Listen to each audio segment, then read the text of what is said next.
All right, the last topic that we want to talk about is on page 6 of your outline. We're going to look at how bones respond to mechanical stress. We're going to look at two homeostatic imbalances, and then we're going to talk about what happens when you fracture your bone and how it heals.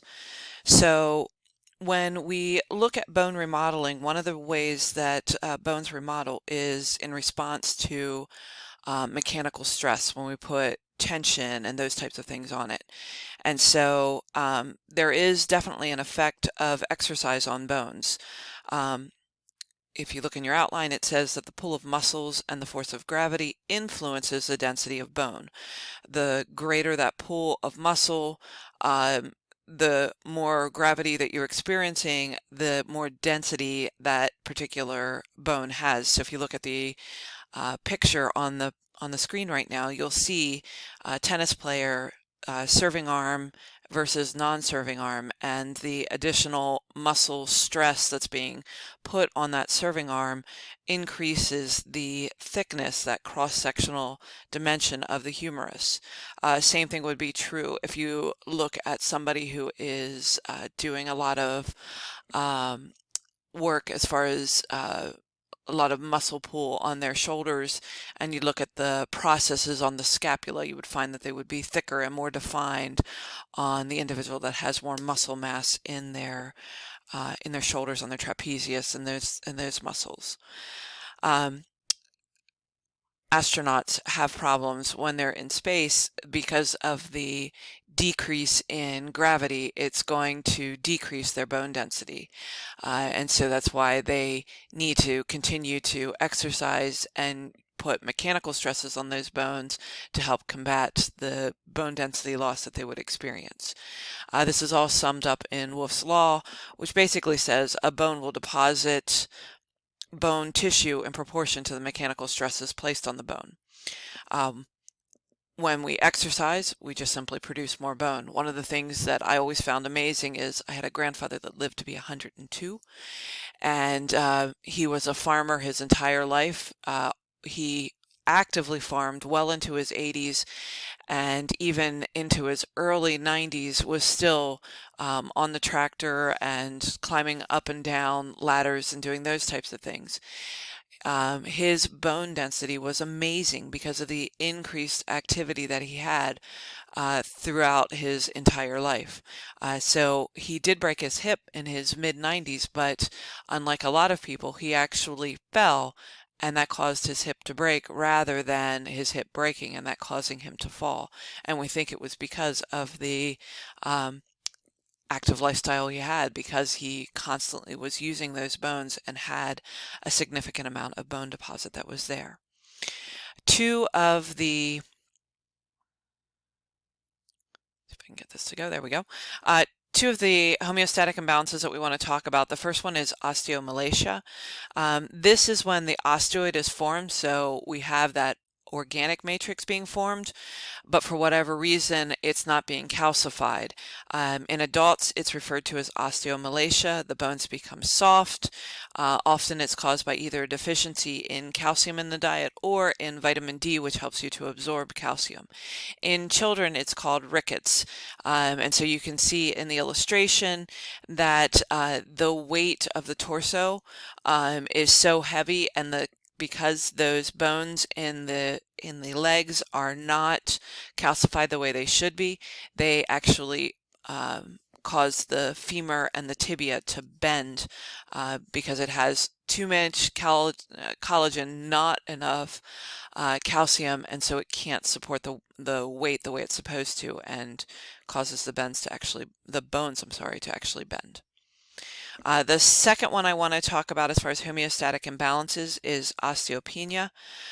This is a reduction in both the organic and inorganic bone matrix. So it means the osteoblasts in general are slowing down, so they're not producing as much. And this happens naturally as we age. We have less osteoblast activity.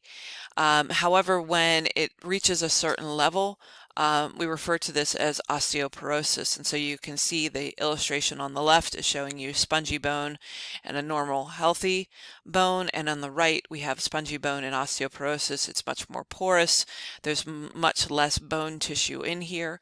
And this can cause that bone to break. And so as I was mentioning before, oftentimes when we talk about somebody breaking their hip, that is the head or of the femur that breaks, and it typically, if it's caused by osteoporosis, what's going to happen is eventually the porous nature, so this area that you're seeing in here, that porous nature of the bone becomes so fragile that it can no longer handle the weight of the body, and it breaks, and that causes the individual to fall.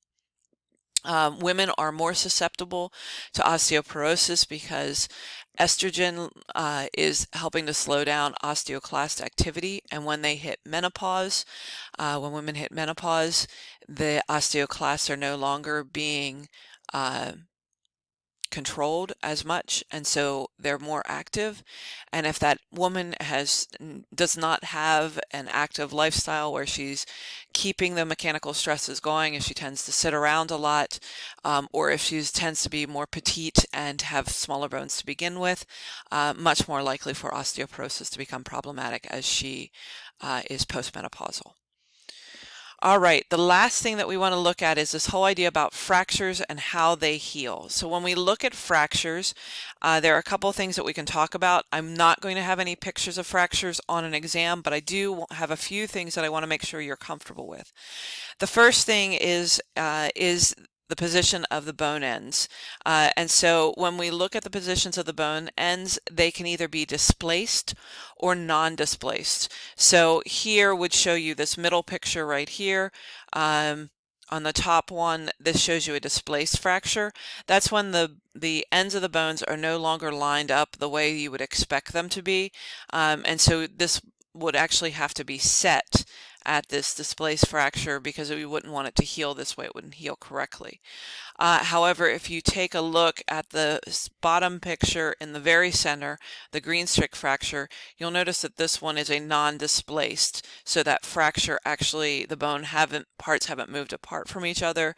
It would not need to be set because if it would heal properly this way as well. We can also look at the completeness of the break, and that takes us back to this green stick fracture. Green stick fracture is named because it looks exactly like a green stick. This tends to happen in children who have a little more collagen fibers, a little less ossification, so their bones tend to be just a little more bendy than what adults are. And so what will happen in this one is the bone will bend over something. For instance, my dad, when he was little, got his foot caught in a threshold of a doorway going into the chicken house, and he fell over and his ankle bent around that doorway, so kind of like this arm did here, and the side that did the most bending actually cracked, but it didn't break in half. So it's kind of like if you take a twig that's still green and break it, you know, the bark kind of hangs on. Same idea here. And so this is a typical fracture in children. You're not going to see this in adults. Adults are going to have some type of complete break like you see up in these pictures up here. When we look at the orientation of the break, there are transverse breaks. That's the one that you'll see top left. That's a transverse break. It goes across the axis of the bone. That's one type of break. You will also see a spiral fracture. That's the one that you're seeing here on the top right. The spiral fracture is typically a twisting fracture. So in this case, when a foot gets planted and the lower half of the bone either stops or goes in one direction, and the top half of the bone either stops or goes in the opposite direction. You can always tell a spiral fracture because one half of the fracture is going to be higher than the other one. You also have a comminuted fracture. That's the one you see in the lower left, the second one in. And this is when the bone would be shattered, and so we don't have an axis, so you can see it's the femur, and here's part of the femur, here's the other part of the femur, and then we have all of these bone fragments in between that are going to be problematic. Okay. And then the last one is it an open or closed fracture? So whether the bone penetrates the skin, if it's an open fracture that has actually, the bone has actually penetrated through that skin, a closed fracture does not. Okay. When we look at the healing process, there are 4 stages to this healing process. Stage number 1, when the bone is broken, the blood vessels that are in that bone are going to bleed, and a blood clot is going to form inside the bone, around the bone. We call that a hematoma. And so we have a fracture hematoma that forms and fills in the gap between the bone fragments. The next thing we have is a callus formation, and this is when the chondrocytes, so again, those cartilage cells are going to start to reproduce, and they fill in that gap, and we refer to this as a soft callus that forms. As this soft callus begins to form, so that's step 2 that you see here, the next thing that's going to happen is the osteogenic cells in the periosteum are going to become active and become osteoblasts, and the osteoblasts are going to start laying down osteoid and will start to form a spongy bone callus will replace where that cartilage callus had been. And so we see the spongy bone starting to fill in this space.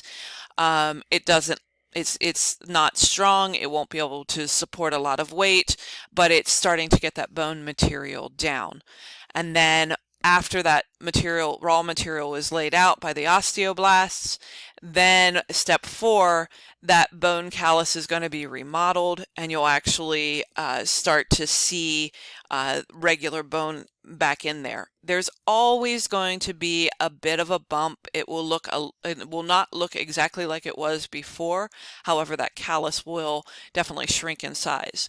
My daughter a number of years ago broke her collarbone, and I remember when she first broke it, the callus that formed, that originally that soft callus of cartilage, and even that bony callus of spongy bone, it was pretty big. It was a pretty big knot. Now, when you look at her collarbone, you really have to look at it to be able to see where that callus is as it's been remodeled. However, she can feel it. She knows that it's there, and that's how on x-rays and those types of things, you can actually see where bones have previously been broken. All right, that is it for Chapter 6. I will see you at your exam. Have a great week.